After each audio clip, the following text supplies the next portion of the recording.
சுந்தரகாண்டம்ல 21st சர்க்கம் பார்க்குறோம். So 20th சர்க்கம்ல என்ன பார்த்தோம் அப்படின்னாக்கா, ராவணன் வந்து சீத்தையை பார்த்து நிறைய ஆசை வார்த்தைகள்லாம் காமிக்கிறான், தன்னோடையே வர சொல்லி சொல்றான் அப்படின்னு பார்த்தோம் இல்லையா. ஸோ இப்போ இந்த சர்க்கத்துல சீதை வந்து ராவணனை வந்து திரஸ்கரித்தல், அதாவது என்னன்னா அந்த கொடூரமான அரக்கனோட வார்த்தைகள் எல்லாத்தையும் கேட்டு சீதைக்கு வந்து என்ன ஆயிடுதான், ரொம்ப துக்கம் தாங்க முடியலையா. அப்போ அவளோட குரல்லாம் தழுக்கிறது. அப்போ அவ ரொம்ப பரிதாபமா என்ன சொல்றா, துக்கத்தால வருந்தி என்ன சொல்றான்னா, அவளால பேசவே முடியல, கண்ணீர் தான் வருதான் அவளுக்கு. அப்புறம் உடம்பெல்லாம் நடுங்கிறது. என்ன சொல்றான்னா, அதாவது அந்த ஒரு அவ வந்து கற்புக்கரசி, என்னதான் இவ்வளோ நாள் ராவணனோட இருந்தா கூட ராவணனை கண்ணெடுத்தும் பார்க்காம ராமனையே மனசுல நினைச்சுட்டே இருக்கக்கூடிய அந்த கற்புக்கரசியா இருக்கக்கூடிய அவ வந்து வேற எந்த விஷயத்தை பத்தியும் சிந்திக்கல, ராவணனை ஏறெடுத்து கூட பார்க்கல அப்படிங்கிறான். அந்த துயரத்துல கூட வந்து கள்ளம் கபடமில்லாத ஒரு புன்சிரிப்போடு இருந்த அவ வந்து தனக்கும் ராவணனுக்கும் இடையில ஒரு துரும்ப வந்து வச்சுட்டு அவளுக்கு ஒரு ஆன்சரும் சொல்றா. ஸோ என்கிட்ட இருந்து உன்னோட மனசை நீ திரும்பி வாங்கிக்கோ, உன்னோட மக்கள் கிட்டேயே நீ உன்னோட மனசெல்லாம் செலுத்து, நீ வந்து உனக்கு நான் கிடைக்கணும் அப்படிங்கிறது ரொம்ப தகாத காரியம். பாபம் செஞ்சவன் வந்து ஒரு சிறந்த சித்தி நிலையா இருக்கக்கூடிய மோட்சத்தை விரும்புறதுக்கு இது ஒப்பாக இருக்கு. ஒரு புகழ் படைச்ச ஒரு சிறந்த வம்சத்துல பிறந்தவள் நான், இன்னொரு சிறந்த வம்சத்துல வாழ்க்கைப்பட்டவளும் நான் தான், ஒரு கணவனை அடைஞ்சவள் நானு. இப்படிப்பட்ட பின்னணியில வந்த நான் வந்து நிந்திக்கத்தக்க எந்த காரியத்தையும் செய்யக்கூடாதவள், அதை நான் செய்யவும் மாட்டேன் அப்படின்னு ராவணனுக்கு நிறைய அட்வைஸும் பண்றான். இந்த மாதிரி சொன்ன வைதேகி ராவணனுக்கு புறம் காட்டி அவன் வந்து தன்னை பார்க்க முடியாத படிக்கு தன்னோட முகத்தை திருப்பியும் ஏதோ பேச ஆரம்பிக்கிறா.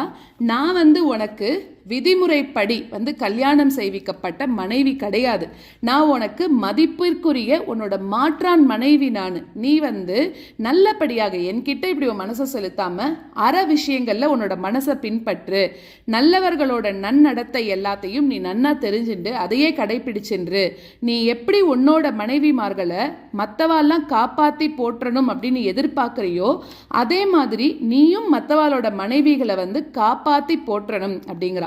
உன்னையே தனக்கு உதாரணமாக எடுத்துண்டு நீ உன்னோட மனைவிமார்கள் கிட்டையே நீ இன்பமாக இரு.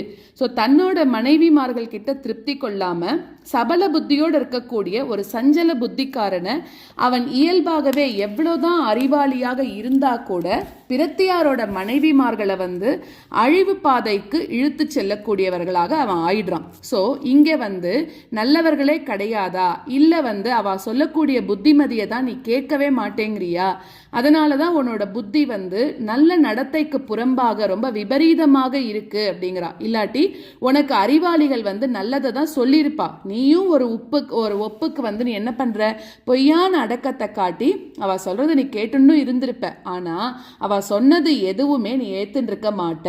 அதோட விளைவு என்ன ஆகுறதுன்னா அரக்கர்கள் எல்லாரும் அழிஞ்சு போறதுல தான் முடியும். ஸோ அறவழி நின்னவாளோட அந்த புத்திமதிகளை கேட்காத அந்த மாதிரி இருக்கக்கூடியவனை, அதர்மத்தில் ஈடுபட்டவனை ஒரு அரசனாக கிடைச்சதுனால இந்த தேசங்கள், வளத்தோடு இருக்கக்கூடிய தேசங்கள் நகரங்கள் எல்லாமே அழிஞ்சு போய்டுறது. அதே மாதிரி ரத்னமயமான பொக்கிஷங்களோடு இருக்கக்கூடிய இந்த லங்கா பட்டணம் அது வந்து உன்னை கொடுங்கோல் அரசனாக எடுத்துட்டதுனால உன் ஒருத்தனோட குற்றத்தினால அந்த லங்காவும் சீக்கிரமா அழிய போறது பார்த்துக்கோ அப்படின்னு சொல்றான். ஸோ எதிர்கால விளைவுகளை தெரிஞ்சு கொள்ளாத கொடியவன் ஒருத்தனால துன்புறுத்தப்பட்ட இங்க இருக்கக்கூடிய உயிர்வாழ் இனங்கள் எல்லாமே அந்த பாபிஷ்டன் அழிஞ்சு போகும்போது சந்தோஷம்தான் அடையறதான். ஒன்னால துன்புறுத்தப்பட்ட எல்லா ஜனங்களும் பாபங்களையே செஞ்ச ஒன்ன பார்த்து தெய்வ சங்கல்பத்தினால இந்த கொடியவன் துக்கத்தை அடைஞ்சிருக்கான் அப்படின்னு சொல்லி மகிழ்ச்சி தான் அடைய போறான். நீ போயிட்டேன்னா நாளைக்கு யாரும் உனக்காக சந்தோஷப்பட போறது இல்லை அப்படிங்கிறான். ஐஸ்வர்யங்களையும் பணத்தையும் கொண்டு எனக்கு ஆசை காட்டி நீ என்னை ஏமாத்திடலாம் அப்படின்னு ஒரு டைமும் நீ நினைக்காத. எப்படி சூரியன் கிட்ட இருந்து ஒளியை பிரிக்க முடியாதோ அப்படி என்ன ராமன் கிட்ட இருந்து பிரிக்க முடியாது. நான் ராமனோட என்னைக்குமே ஒன்றி போனவள் அப்படின்னு சொல்றான். சோ அந்த நாயகனா இருக்கக்கூடிய அந்த ராமனோட அந்த புனிதமான புஜங்கள் மேல தலை சாச்சுண்டனா வேறு மாற்றான் ஒருத்தனோட புஜங்களை நான் போய் தேட போறேனா அப்படிங்கிறான். விரதங்கள் அனுஷ்டானங்கள் அப்படின்னு சொல்லக்கூடிய ஒரு ஆத்ம ஞானியா இருக்கக்கூடிய வேதியனுக்கு தான் வித்யை சொந்தமாக முடியும். அதே போல நான் வந்து அந்த பூமி நாயகனா இருக்கக்கூடிய ராமன் ராமனுக்கே வேத நெறிப்படி முறைப்படி நான் வந்து கல்யாணம் பண்ணிட்டு இருக்கேன். ஸோ அதனால இப்ப கூட காலம் கடந்து போயிடல, உன்னை நான் இன்னும் நல்லவனா தான் நினைச்சுட்டு இருக்கேன். இப்போவாவது நீ ஒரு நல்ல காரியத்தை பண்ணி நீ நல்லவனாவே இரு, துயரத்தில் இருக்கக்கூடிய என்ன ராமன் கிட்ட போய் சேர்த்துடு அப்படின்றா. வழி தவறி போன ஒரு பெண் காட்டு யானைய அதோட கணவனா இருக்கக்கூடிய யானை அரசனோட சேர்த்து வச்சதுக்கு அது ஒப்பாக இருக்கும். அதனால நீ வாழறதுக்கு பூமியில ஒரு இடம் வேணும் அப்படின்னு நினைச்சாக்க, ரொம்பவும் கோரமான மரணத்தை தவிர்க்க வேணும் அப்படின்னு நீ விரும்பினாக்க, ராமனோட நீ முறையான நட்பு வச்சுக்கோ. அவரோட மனசுக்குள்ள அவர் எப்படிப்பட்டவர்னா ஒரு காளை மாதிரி, தர்மிஷ்டர், சரணடைஞ்சவா எல்லாரையும் அன்போட ஏத்துக்கொள்ளக்கூடியவர் அவர் அப்படின்னு எல்லாருக்கும் அவரை பத்தி நன்னாவே தெரியும் தானே. ஸோ நீ உயிரோட இருக்கணும் அப்படின்னு நினைச்சிருந்தையானாக்க அவரோட நீ நட்பை எடுத்துக்கோ. ராமர் வந்து தன்கிட்ட தஞ்சம் அடைஞ்சவர்கள் கிட்ட ரொம்ப அன்பா இருக்கக்கூடியவர். அதனால நீ வந்து நான் சொன்னபடி செஞ்சு அவரை சமாதானப்படுத்து, உன்னை தூய்மைப்படுத்திட்டு என்னையும் அவர்கிட்ட ஒப்படைக்கிறது மூலமாக உனக்கு நல்லதுதான் நடக்கும். வேறு விதமாக நீ என்கிட்ட நடந்துக்கணும்னு நினைச்சையானாக்க உனக்கு மரணம் நிச்சயம் அப்படிங்கிறான். தேவேந்திரனால ஏவி விடப்பட்ட அந்த வஜ்ராயுதமானது உன்னை கொல்லாம வேணா விட்டுடலாம், ஆனா யமதேவன் கூட உன்னை விட்டுட்டு உன்கிட்ட பயந்துட்டு ரொம்ப நாள் உன்னை வந்து வச்சுட்டு இருக்கலாம் யமதேவன் கூட. ஆனா என்னோட ராகவன் எப்ப கோபம் வச்சுட்டான் அப்படின்னாக்க உன்னை போன்ற கொடியவனை ஒரு செகண்ட் கூட விட்டு விட மாட்டார். அதனால நீ அவருக்கு பயப்பட, என்னை விட்டுடு அப்படிங்கிறான்.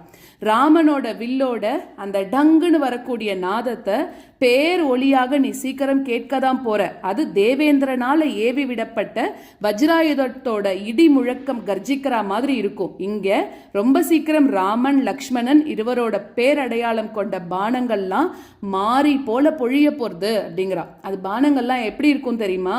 ரொம்பவும் கூராகவும் நாகசர்ப்பங்கள் மாதிரி தீய கக்கிண்டே இருக்கும். ஸோ அது வந்து இந்த நகர்ல சரமாரியாக விழுந்து இடைவெளியே இல்லாம கழுகுகளோட ரக்கைகளை கட்டிண்டு எல்லா பக்கங்கள்லையும் அரக்கர்களை கொல்ல போறது. ராமன் அப்படின்னு சொல்லக்கூடிய ஒரு மிகப்பெரிய கருடன் அரக்கவேந்தன் அப்படின்னு சொல்லக்கூடிய ஒரு பெரிய நாகத்தை கொன்னுட்டு வேகமாக அது மேலுலகத்துக்கு அனுப்ப போறது. அது கருடன் பாம்புகளை வந்து கொன்று குவிக்கிற மாதிரி ரொம்ப பயங்கரமா இருக்கும் அப்படின்னு சொல்றான். முன்னாடி ஒரு காலத்துல மகாவிஷ்ணுவானவர் வந்து திரிவிக்ரம அவதாரம் எடுத்து அசுரர்கள் கிட்டிருந்து ஏற்கனவே கவர்ந்து செல்லப்பட்ட அந்த ஐஸ்வர்யங்கள் எல்லாத்தையும் மீட்டதை போல சத்துருக்களை அடக்கிவிடக்கூடிய சக்தி படைச்ச என்னோட கணவன் ராமன் வந்து சீக்கிரமாகவே என்ன உன்கிட்ட இருந்து மீட்டு எடுத்துட்டு போகதான் போறார். ஜனஸ்தானத்துல அரக்கர்களோட சைன்யம் எல்லாம் அழிக்கப்பட்டு அது ஒரு பிணக்காடாக இருந்த போது நீ அரக்கனாக இருந்தும் கையால் ஆகாதவனாக இருந்த ஒரு இழிவான காரியத்தை நீ பண்ண. ஸோ அதனால மனித சிங்கம் மாதிரி அந்த 2 சகோதரர்களும் வெளியே போயிருந்த போது ஆசிரமத்துல அவ இல்லை அப்படிங்கறத தெரிஞ்சுட்டு அங்க வந்துதானே நீ என்னை வந்து அபகரிச்சுட்டு வந்த. ராம லக்ஷ்மணர்களோட அந்த காற்று வாடை அதை நுகர்ந்தால் கூட நீ என்னை கவர்ந்திருக்க முடியாது அப்படிங்கிறா. அப்படி இருக்க அவர்கள் பார்வையில நிற்க கூட உன்னால முடியாது. 2 புலிகளுக்கு நடுவுல ஒரு நாய் எப்படி நிற்க முடியாதோ அதை போலதான் நீ அவளுக்கு நடுவுல நிற்க முடியாது. விருத்ராசுரன் ஒரு கையோட 2 கைகளோட இருந்த தேவேந்திரனோட போரிட்டு மாஞ்சான் இல்லையா? அத மாதிரி அவ 2 பேரோட நீ போரிட்டையானாக்க நீ வெற்றி உனக்கு கிடைக்கணும்னு நினைக்கிறதெல்லாம் உன்னோட ஏமாற்றுத்தனமாகவே முடியும். ஸோ சீக்கிரமே என்னோட பிராணநாதனா இருக்கக்கூடிய ராமன் லக்ஷ்மணனோட இங்க வரத்தான் போறார்.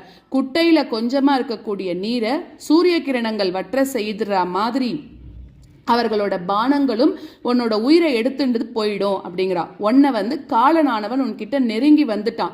குபேரனோட அந்த பர்வதமான அந்த கைலாசகிரிக்கு போனாலும் சரி, வருணராஜாவோட சபையில சென்றாலும் சரி, நீ தசரத குமாரன் ராமன் கிட்ட இருந்து நிச்சயமாக தப்பிக்க முடியாது அப்படின்னு சொல்லி இந்த சர்க்கத்துல சீதாதேவி வந்து ராமனுக்கு ராமரை பத்தி நிறைய உயர்வான விஷயங்கள் எல்லாம் சொல்லி முடிக்கிறான்.